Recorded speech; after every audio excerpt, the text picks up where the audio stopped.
is star receiver Justyn Ross coming back for the Clemson Tigers this year. What's going on, guys? Welcome back to the Reefer Jack the Reefer, and I got another banger video for you today. But first off, join the team, like, comment, subscribe. Let's be special, baby. Let's be special. So Justyn Ross was addressed this week by Dabo Swinney when he met with the media.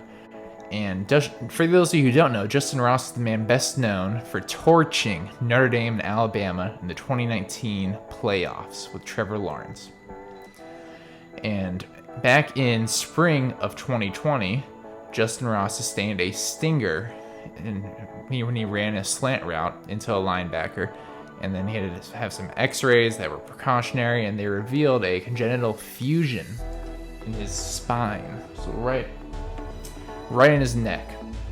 So he has a spine issue that he had to get corrected via surgery that kept him out the entire 2020 year. So he missed all of 2020, but he continued to work out with the team. He had to take 3 months off where he couldn't do anything, but then he got back into weightlifting, then running routes, and working out with the team.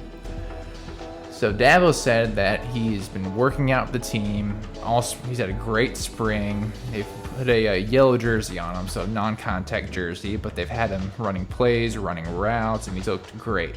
But they just have some things they have to sign off on before he goes full contact. Now, Dabo didn't specify what those things that had to be signed off, whether it was a medical issue or more of a liability issue with obviously there'd be some liability concerns for a football player that's had a serious neck injury. Right? He wasn't really an injury, but something he was born with that had to be corrected. So that obviously, for a university like Clemson, who, for those of you who know Clemson right now, they are very concerned about cutting their liability and limiting it, whether it be exposure from the student body, student clubs. They are trying to limit all their liability right now because the brand of Clemson has never been higher. So that's what's going on at the university. So this could lead one of two ways. It could go, everything gets signed off on and he gets to play in August, which seems to be the plan. Certainly what I'm hoping for the young man, because he's an absolute stud. I hope he makes it to the NFL and makes millions. Just like I hope all college football players hope they make it to the NFL and make millions. Yes, even how I kind of was harsh on Spencer Rattler a couple videos ago, I hope he makes it to the NFL, and I hope he makes a ton of money. But back to Justyn Ross. So one route, he gets signed off, he's good to go. The other route, things don't get signed off, and I'm not quite sure what happens then. But I certainly hope that's not the case. I don't think it will. It doesn't seem like Dabo thinks it will. But we'll see. The one thing I do know is that when Justyn does come back, DJ is going to feel like that kid who continually asks for a Red Ryder BB gun all year. And finally, on Christmas, he gets one from Santa and gets to play with it. That's the case with DJ and Justyn. DJ's been seeing Justyn practice all the year, lift weights, run routes, and he's probably just drooling and chomping at the bit to go throw that man a football in live action. So I think they're going to make a really good duo this year, and it's going to be absolutely electric. Now, also in this press conference, Dabo responded to his comments about how he doesn't want a 12-team playoff system, which I kind of agree with. I think they should expand the playoffs, but I think they should go either 6 or 8 teams first, because once you go 12, there's no going back.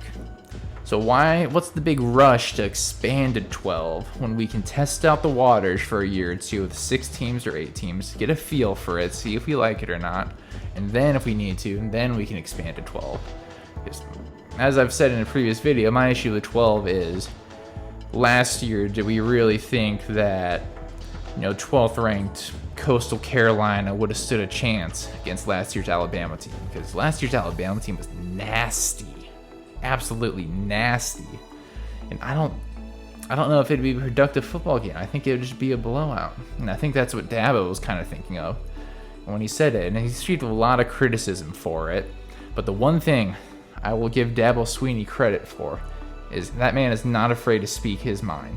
There's a lot of college football coaches, NFL coaches, when they meet with the media, they'll give you your standard answer, nothing too revealing, kind of keep their emotions in check. But Dabo will go out there and he will tell you what he is thinking, and I respect that a lot, and I hope you do too.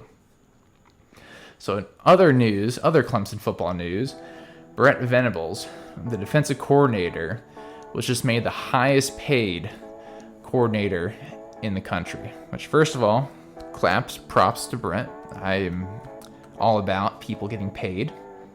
Now, do I think this was a good use of funds for Clemson football? Yeah.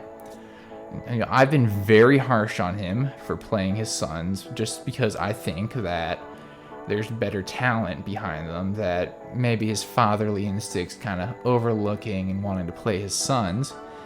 For example, I think Levante Bentley is going to be an absolute stud at linebacker, but he's stuck behind his son Jake. But he is also a very good recruiter of defensive talent. He consistently gets top-level recruits and identifies the talent that is needed to take Clemson's defense to the next level. I know they've had some tough go-abouts. Obviously, Ohio State last year was not a good matchup. And the year before, LSU presented problems. But for the most part, his defense is pretty solid. I think he just kind of needs to stop calling plays in last second, because while it works against Syracuse, Boston College, when you get to an Ohio State, LSU that's kind of running a hurry-up offense, kind of dip and dunk, run and gun, you can't make those last-second calls in on defense. It just doesn't work. But overall, I think it's a good use of money, good payment, and it's very important to keep this coaching staff together. As we've seen with Alabama, while they've been very good year in, year out, I won't deny that, when they do dip, it's when they have a large turnover in their coaching staff. That's what I've noticed over the past couple years. That's the one chink in Nick Saban's armor, is when he has a large coaching turnover like they had from last year to this year. It's kind of a little bit of a rebounding year, which makes sense. I mean, the players are learning a new system, the coach, the coordinators learning the players. So obviously it makes sense, but with Clemson, they've had a very solid coaching staff that has consistently been there year in, year out, turned down other jobs to stay with the program because Clemson's willing to shell out a lot of money to keep their coordinators around, which I like. I like that. But anyways, that's all I got for today, guys. Tell somebody you love them. Deuces.